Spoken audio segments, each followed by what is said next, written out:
4월 25일 목요일 가정에서 드리는 새벽 예배에 오신 모든 성도님들을 주님의 이름으로 환영하고 축복합니다.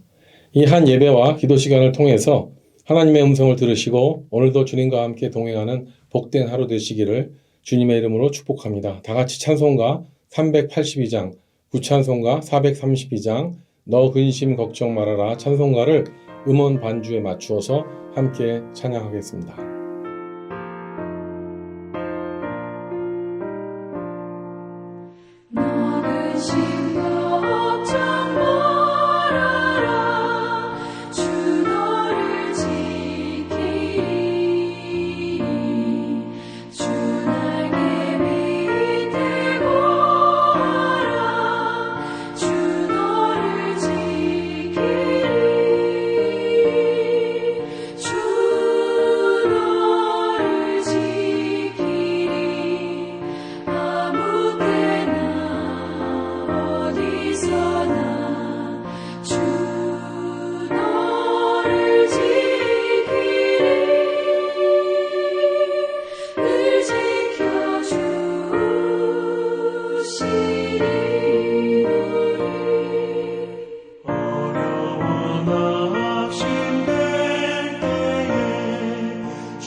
함께 기도하겠습니다. 좋으신 아버지 하나님, 오늘도 주님 은혜 가운데 하루를 시작하게 하시고 우리가 방금 부른 찬송과 같이 너 근심 걱정 말아라 내가 너를 지켜주시겠다 하는 그 약속의 찬양의 말씀을 우리가 붙잡기를 원합니다. 우리가 살아가면서 참으로 많은 걱정과 두려움이 우리의 삶의 주변에 있습니다. 하지만 우리는 그런 것들을 바라보고 흔들리는 것이 아니라 영원히 변함없는 아버지 하나님을 바라보면서 굳건하게 믿음을 지키며 모래 위에 세운 집이 아니라 반석 위에 세운 집으로 살아가기를 원하오니 이 시간 반석과 같은 말씀으로 우리 가운데 역사하셔서 그 믿음 가운데 승리할 수 있는 복된 하루가 되게 하여 주시옵소서. 하나님 특별히 기도합니다. 우리 N국이 참으로 어려운 가운데 있습니다. 선교의 길이 막혀 있습니다. 기도하기는 그 땅에 선교의 문이 다시 활짝 열릴 수 있도록 도와주시옵시고, 또 우리 이매튜 이승화 선교사님의 그 사역의 길이 열릴 뿐만 아니라 그들에게 하늘의 지혜를 주셔서 성령 충만하게 하셔서 맡겨진 사명 잘 감당하고 지혜롭게 그 모든 선교 사역을 잘 계획하여 그 길이 열릴 수 있도록 하나님께서 그 길을 열어 주시옵소서. 하나님, 이 시간 동안 말씀을 받을 때 우리에게 주시는 음성을 듣기 원하오니 성령 하나님 우리와 함께 하시고 지혜를 허락하여 주시옵소서. 모든 것 주님께 맡기오며 존귀하신 예수님의 이름으로 기도드립니다. 아멘. 오늘 말씀은 욥기 38장 19절에서 41절까지입니다. 자막을 참조하시고 제가 읽어드리도록 하겠습니다. 어느 것이 광명이 있는 곳으로 가는 길이냐? 어느 것이 흑암이 있는 곳으로 가는 길이냐? 너는 그의 지경으로 그를 데려갈 수 있느냐? 그의 집으로 가는 길을 알고 있느냐? 내가 아마도 알리라. 내가 그때 태어났으리니 너의 횟수가 많음이니라. 내가 눈 곳간에 들어갔었느냐? 우박 창고를 보았느냐? 내가 환난 때와 교전과 전쟁의 날을 위하여 이것을 남겨두었노라. 광명이 어느 길로 뻗치며 동풍이 어느 길로 땅에 흩어지느냐? 누가 홍수를 위하여 물길을 터주었으며 우레와 번개길을 내어주었느냐? 누가 사람 없는 땅에 사람 없는 광야에 비를 내리며 황무하고 황폐한 토지를 흡족하게 하여 연한 풀이 돋아나게 하였느냐? 비에게 아비가 있느냐? 이슬방울은 누가 낳았느냐? 얼음은 누구의 태에서 났느냐? 공중의 서리는 누가 낳았느냐? 물은 돌같이 굳어지고 깊은 바다의 수면은 얼어붙느니라. 내가 묘성을 베어 묶을 수 있으며 삼성의 띠를 풀 수 있겠느냐? 너는 별자리들을 각각 제때에 이끌어 낼 수 있으며 북두성을 다른 별들에게로 이끌어 갈 수 있겠느냐? 내가 하늘의 궤도를 아느냐? 하늘로 하여금 그 법칙을 땅에 베풀게 하겠느냐? 내가 목소리를 구름에까지 높여 넘치는 물이 내게 덮이게 하겠느냐? 내가 번개를 보내어 가게 하되 번개가 내게 우리가 여기 있나이다 하겠느냐? 가슴속의 지혜는 누가 준 것이냐? 수탉에게 슬기를 준 자는 누구냐? 누가 지혜로 구름의 수를 세겠느냐? 누가 하늘의 물주머니를 기울이겠느냐? 티끌이 덩어리를 이루며 흙덩이가 서로 붙게 하겠느냐? 내가 사자를 위하여 먹이를 사냥하겠느냐? 젊은 사자의 식욕을 채우겠느냐? 그것들이 굴에 엎드리며 숲에 앉아 숨어 기다리느니라. 까마귀 새끼가 하나님을 향하여 부르짖으며 먹을 것이 없어서 허우적거릴 때에 그것을 위하여 먹이를 마련하는 이가 누구냐? 아멘. 이 말씀은 하나님의 말씀입니다. 방금 41절에서 읽었지만 까마귀 새끼가 하나님을 향하여 부르짖으며 먹을 것이 없어서 허우적거릴 때 그 새끼들을 위해 먹이를 마련하는 이가 누구냐? 이걸 읽을 때 나는 생각이 있습니다.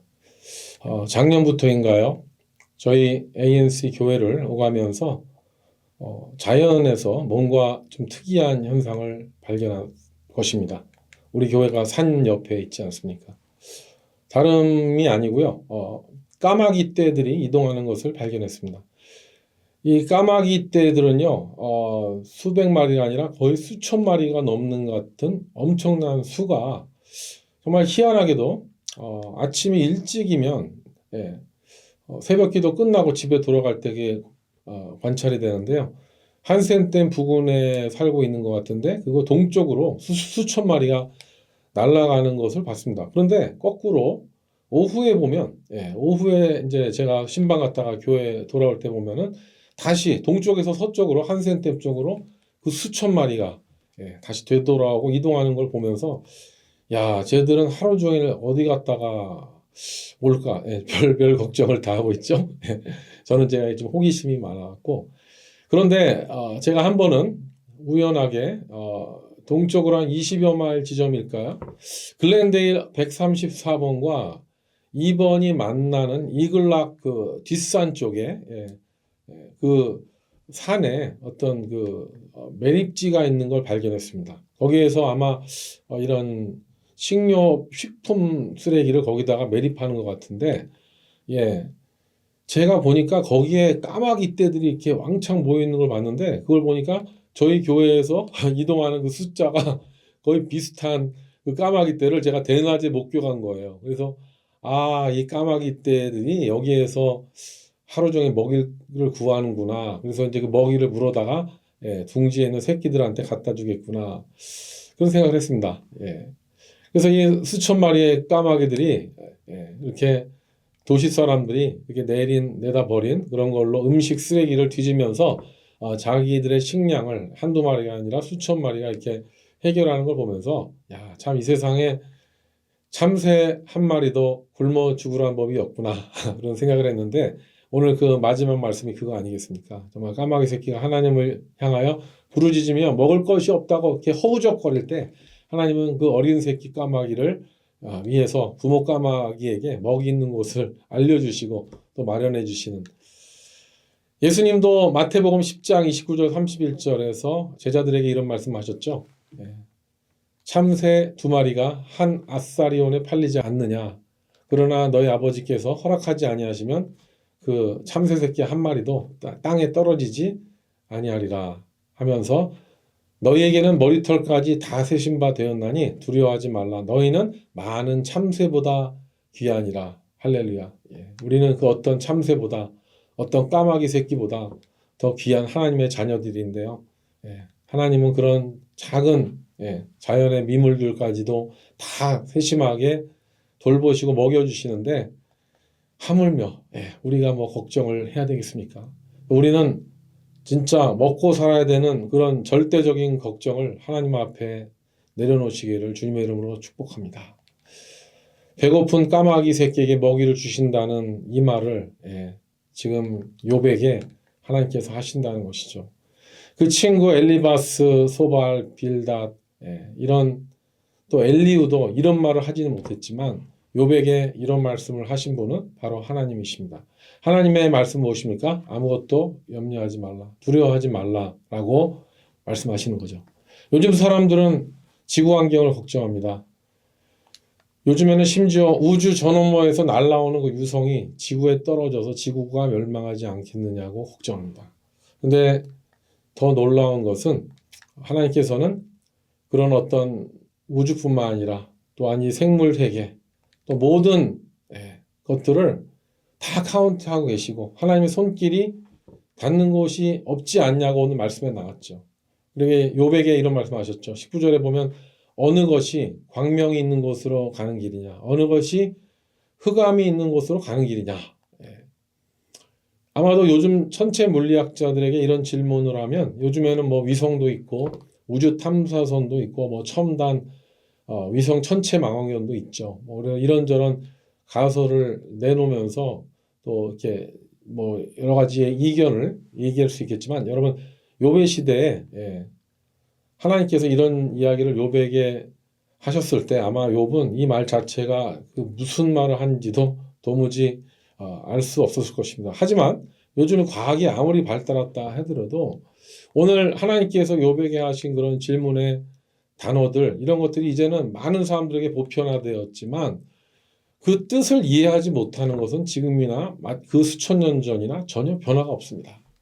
아무리 천체 망원경을 위성으로 띄워서 지구 밖에서 우주를 관찰한다고 해도 오늘 31절 32절에 보면 내가 묘성을 메어 묶을 수 있으며 삼성의 띠를 풀 수 있겠느냐. 너는 별자리들을 각각 제때에 이끌어낼 수 있으며 북두성을 다른 별들에게로 이끌어갈 수 있겠느냐라고 하나님께서 욥에게 물으신 것처럼 우리는 그 우주의 그 광대함과 그 무궁함 앞에서 아무 말도 할 수 없듯이 하나님께서는 그 넓은 우주도 하나님이 창조하셨기 때문에 우리는 그 앞에서 아무리 과학이 발달해도 할 말이 없다는 것입니다. 33절에 보면 내가 하늘의 궤도를 아느냐 하늘로 하여금 그 법칙을 땅에 베풀게 하겠느냐는 말씀대로 하나님은 온 우주와 천하 만물의 법칙을 만드셔서 그 법칙이 우주를 주관하게 하신 분이심을 욥에게 알려주셨습니다. 사실 이런 법칙들을 많은 과학자들이 연구를 했지 않겠습니까? 그리고 한 세대에 안 끝나면은요 그 전 세대에 연구하던 것을 그 다음 세대가 이어받아서 또 평생을 바치고 해서 우주에서 어떤 법칙을 발견해내는 것을 보고 그런 우주 물리학자나 그런 천체학자들을 아주 위대한 과학자로 이야기합니다. 만유인력의 법칙을 발견한 뉴턴의 경우를 보면은요, 그는 굉장히 신앙심이 좋은 과학자였죠.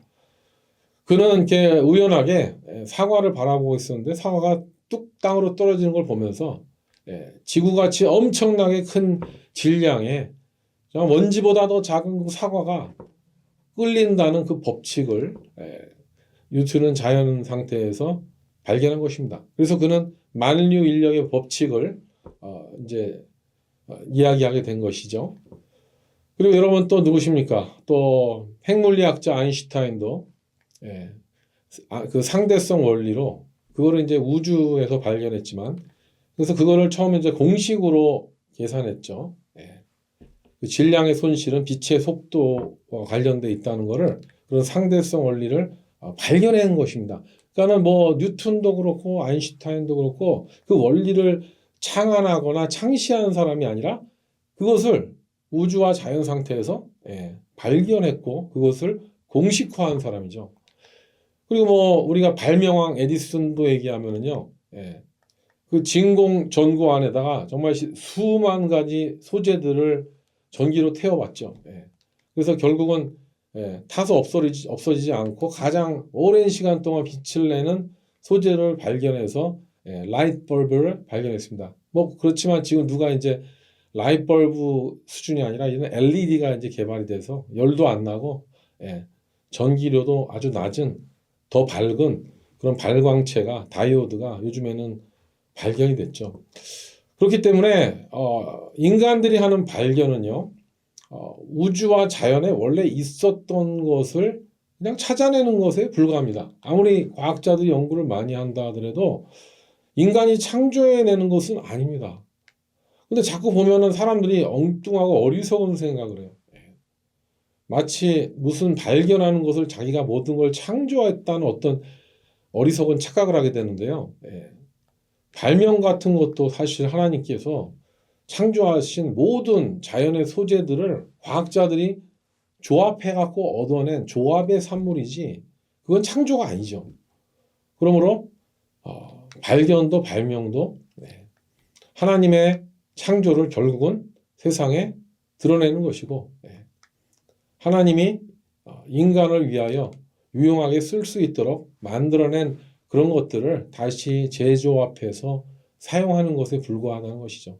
자동차도 보면 물리화학의 법칙을 하나님께서 자연세계에 만들어 놓지 않았더라면요, 우리가 그런 차를 디자인할 수 없을 것입니다. 그리고 또 심지어는 어떤 뭐 우리가 쓰고 있는 그런 스마트폰조차도 인간들이 또 전자의 흐름이라든가 금속의 재질, 모든 어떤 물질의 형질과 그런 성질들을 다 찾아낸 다음에 그래서 인간이 유용하게 다시 재조합한 것에 불과한 것이지 그것을 창조했다고 하기에는 모든 소재가 하나님이 만드신 피조물에서 그릇된 것이 아니겠습니까? 그러니까 뭐 지금 요즘 만들어지는 첨단 전자기기나 수천 년 전에 대장장이들이 광석에서 이런 금이나 동을 녹여내서 농기구나 그런 무기들을 만들어낸 거나 뭐 차이가 없는 것이죠.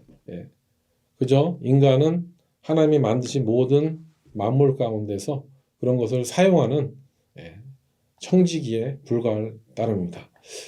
근데 인간은 오늘 말씀해 보면은요, 또 생물학에도 관심이 많습니다. 하나님께서 아담에게 동물의 이름을 지으라고 하셨듯이 인간은 특히 남자들은 이런 자연에 있는 생물에 관심이 많습니다. 그래서 여자들은 그 동물의 왕국 프로를 별로 안 좋아하지만 남자들은 뭐 자연, 뭐 동물 뭐 이런 거 되게 좋아하는 편이죠. 그래서 오늘 9절에 39절 40절에 보면 내가 사자를 위하여 먹이를 사냥하겠느냐, 젊은 사자의 식욕을 채우겠느냐, 그것들이 굴에 엎드리며 숲에 앉아 숨어 기다리느니라. 아마도 욥기만큼 성경에서 그 많은 생명체들이 언급된 성경은 다른 성경이 전혀 없습니다. 그래서 욥기에 보면은 정말 신기한 또 생명체들에 대한 이야기가 나오는데요. 이제 40장 41장에도 나오겠지만 베헤목과 리워야단이라는 그 생명체, 이제 자세히 얘기를 듣겠습니다만 그 생명들에 대한 이야기를 보면은요, 이 시대에 찾을 수 없는 생명체가 확실합니다. 우리가 화석으로는 볼 수 있죠. 굉장히 멸종된 우리는 거대한 공룡이라든가 어룡이라든가 익룡들의 그런 생명체들을 지층에 묻혀 있는 화석을 통해서 볼 수가 있습니다. 그런데 하나님께서 욥에게 이런 생명체들을 보지 않았느냐라고 말씀하신 거 보면 욥이 살았던 그 시대가 공룡이 함께 살았다는 이야기가 되는데요. 그렇다면 노아 홍수 이전 시대가 돼야 되는데 그것이 아니라 요즘에는 노아 홍수 이후 시대에도 공룡들이 방주에 탔었던 공룡들이 나중에 환경이 나빠져서 지구 환경이 너무 나빠져서 멸망했다는 그런 창조과학자들의 이야기들을 정말 결코 무시할 수 없을 정도로 지금 욥기가 쓰여진 연대가 노아 홍수 이후 시대로 그 아브라함 사이에 그 족장 시대에 있었다는 걸 볼 때 정말 참 놀라운 일이 아닐 수가 없습니다.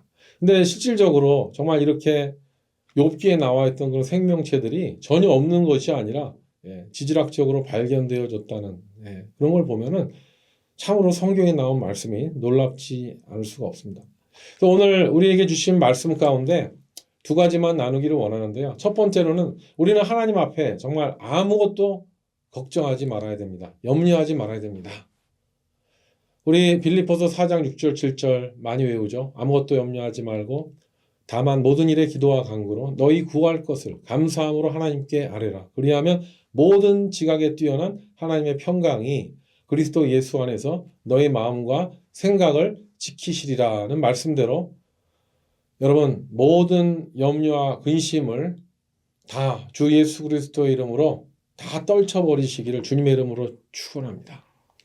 까마귀 새끼처럼 저 날아다니는 참새처럼 하루하루 하나님만 신뢰하고 믿음으로 살아가면서 또 모든 염려와 걱정이 생기면 예수 그리스도의 십자가 앞에 내려놓으시고 자유와 평안을 누리시기를 주님의 이름으로 축원합니다. 둘째로 우리는 세상에서 지혜를 찾아야 되지 말아요.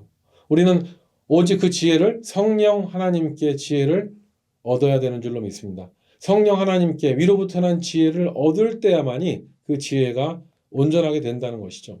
하나님은 욥이 눈으로 보았지만 도저히 이해할 수 없는 동물의 세계를 지금 말씀하시면서 사람과 동물에게 그 생존의 지혜를 주시는 이가 바로 하나님 자신이라는 것을 알려주고 있는 거예요. 마치 그 까마귀에게 먹이는 것을 알려주고 또 오늘 말씀에 보면은 36절에 이런 말씀 나오죠.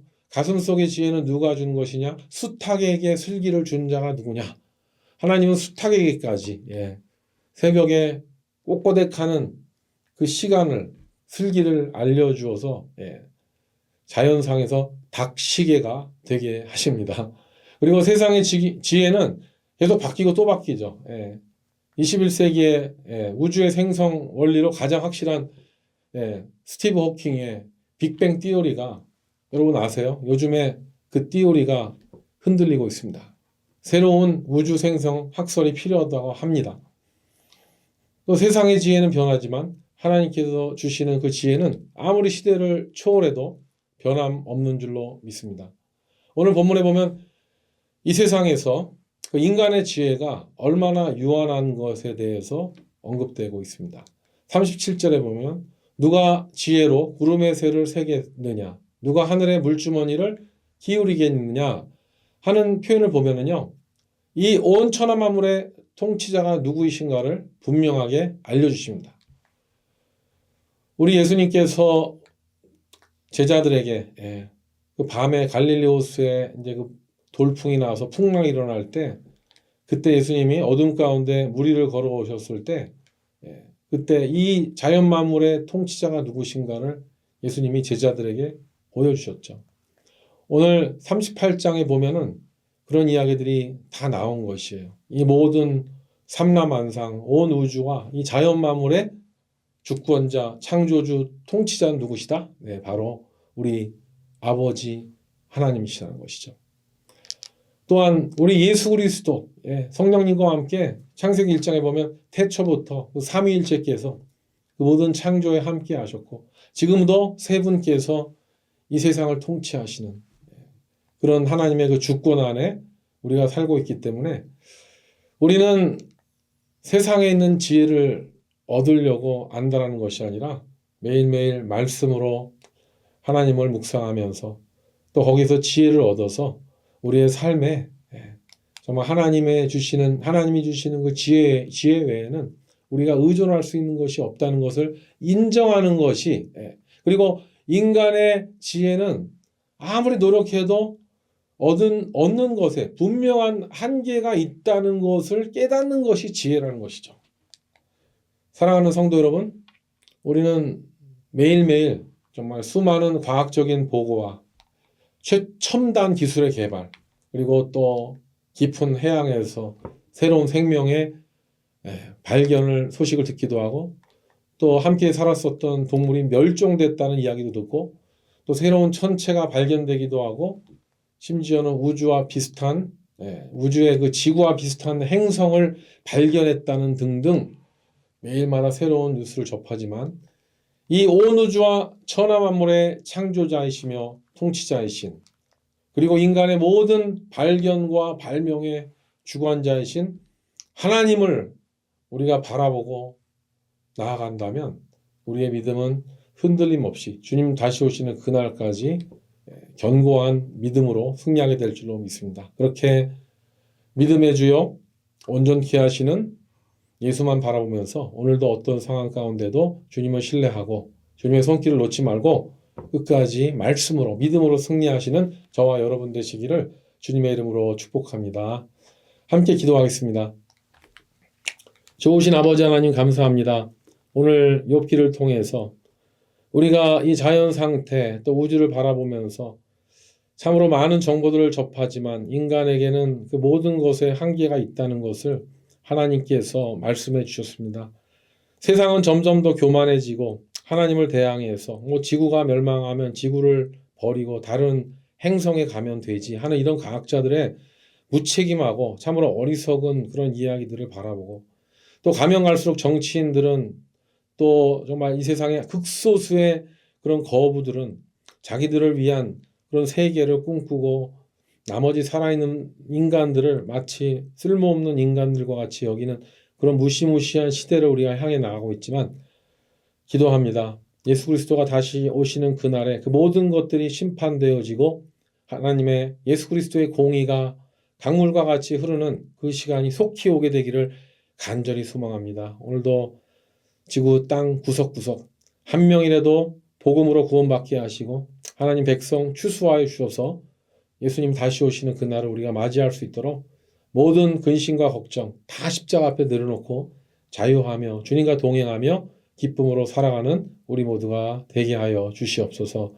오늘 하루 주심을 감사드리오며 존귀하신 예수님의 이름으로 기도드립니다. 아멘. 네, 이제 각자 기도하는 시간입니다. 오늘도 승리하시기 바랍니다. 화이팅입니다.